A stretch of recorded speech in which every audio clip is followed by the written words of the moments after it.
ముఖ్యంగా ఈ మిర్చి రైతు మరి దీన గాథ ఒక్కసారి మనం చూస్తే ఈ రైతు చనిపోవడానికి ప్రధానమైన కారణాలు రెండు. ఒకటి కాలుష్యం కారణంగా, అదేవిధంగా ముంపు కారణంగా ఈ గ్రామము గడిచిన 10-12 సంవత్సరాలుగా ఇబ్బంది పడుతూ ఉంది. కోర్టును ఆశ్రయించినారు, కోర్టు కూడా వీళ్ళకి అనుకూలంగా తీర్పిచ్చింది. జగనన్న ప్రభుత్వంలో ఈ గ్రామం ఏ రకంగా ముంపు వలన, కాలుష్యం వలన నష్టపోతా ఉందో రిపోర్టు కూడా ఇవ్వడం జరిగింది.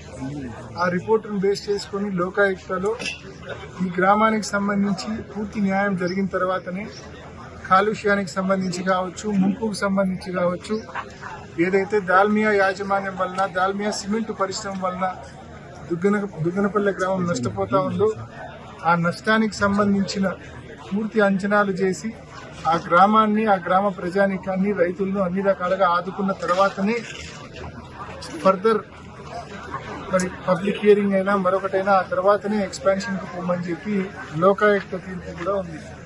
మరి అయినప్పటికీ ఇవన్నీ కూడా విస్మరించి ఈ ప్రభుత్వం మార్చి 27వ తారీఖున పబ్లిక్ హియరింగ్ అనౌన్స్ చేయడం జరిగింది, డేట్ ఫిక్స్ చేయడం జరిగింది.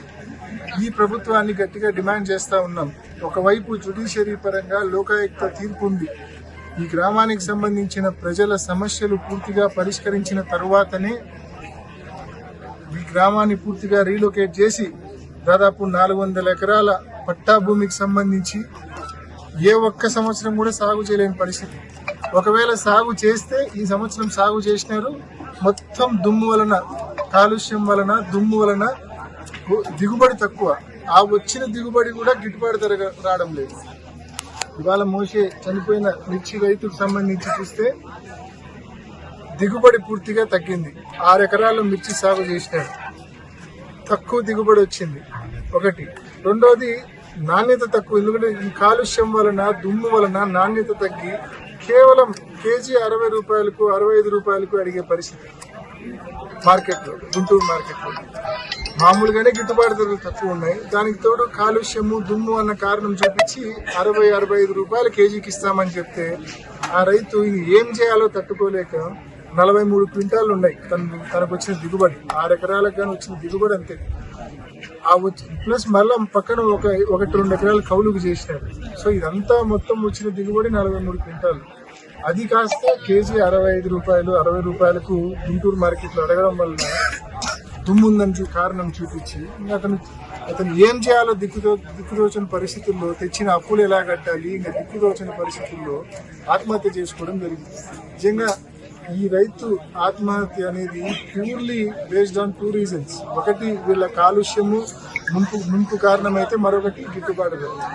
సో ఖచ్చితంగా ఈ గవర్నమెంట్ మేము డిమాండ్ చేస్తా ఉన్నాం, ఎట్టి పరిస్థితుల్లో ఈ గ్రామాలకు సంబంధించిన దుగ్గనపల్లి కావచ్చు, నవాపేట కావచ్చు, ఈ గ్రామాలకు సంబంధించిన చిన్న కోమర్ల గ్రామాలకు సంబంధించిన పూర్తిగా ఈ సమస్యలన్నీ పరిష్కరించిన తర్వాతనే పబ్లిక్ హియరింగ్ డేట్ ఫిక్స్ చేయమని చెప్పి ఇప్పుడు అనౌన్స్ చేసిన డేట్ను కూడా మరి పోస్ట్ పోన్ చేయమని చెప్పి ఈ గవర్నమెంట్ను డిమాండ్ చేస్తా ఉన్నాము. అదేవిధంగా ఖచ్చితంగా రేపు కానీ మన్నాడు కానీ కలెక్టర్లు కూడా కలిసి ఈ డేట్ను తక్షణమే వాయిదా వేయమని చెప్పి పార్టీ తరఫున మేమందరం కూడా తప్పకుండా రిక్వెస్ట్ చేస్తాము. అదేవిధంగా గవర్నమెంట్ కూడా ఇటీవల రామసుబ్బారెడ్డి అన్న కూడా మరి పొల్యూషన్కి సంబంధించి మరి స్పెషల్ సిఎస్ అనంతరామ్ గారిని కూడా కలవడం జరిగింది. ఇక్కడున్న సమస్యలన్నీ చెప్పడం జరిగింది, కోర్టు తీర్పును కూడా చూపించడం జరిగింది. ఆయన కూడా ఇంత క్లియర్ గా కోర్టు తీర్పు ఉన్నప్పుడు ఏ రకంగా వీళ్ళు పబ్లిక్ హియరింగ్ పోతా ఉన్నారు, ఇవన్నీ పరిష్కారం చేసిన తర్వాతనే కదా పబ్లిక్ హియరింగ్ పోవాల్సింది అని చెప్పి ఆయన కూడా కలెక్టర్ గారితో మాట్లాడారు. కలెక్టర్ గారు మే లోపల అన్ని పరిష్కరిస్తామని చెప్పి అష్యూరెన్స్ ఇస్తా ఉన్నారంట. కానీ మే లోపల అన్ని పరిష్కరిస్తామన్న అష్యూరెన్స్ కలెక్టర్ గారు ఇస్తా ఉన్నప్పుడు జూన్ లో పబ్లిక్ హియరింగ్ పెట్టుకుంటే బాగుంటుంది. అన్ని చేసిపోతేనే బాగుంటుంది. మార్చిలో పబ్లిక్ హియరింగ్ అయిపోతే ఒక్కసారి దాల్మియా యాజమాన్యమైనా ఎవరైనా సరే యాజమాన్యము పబ్లిక్ హియరింగ్ అయిపోతే, వాళ్ళ పని అయిపోతే మళ్ళా నిజంగా గ్రామాలను, రైతులను, సమస్యలను పట్టించుకునే పరిస్థితి ఉండదు. కాబట్టి ఎట్టి పరిస్థితుల్లో కలెక్టర్ గారు మే కల్లా సమస్యలు పరిష్కరించి కావాలంటే జూన్ లో పబ్లిక్ హియరింగ్ పెట్టుకుంటే ఎవరికి అభ్యంతరం ఉండదు. కాబట్టి ఇది చాలా సానుభూతితో, మానవత్వంతో చూడాల్సిన సమస్య ఇది.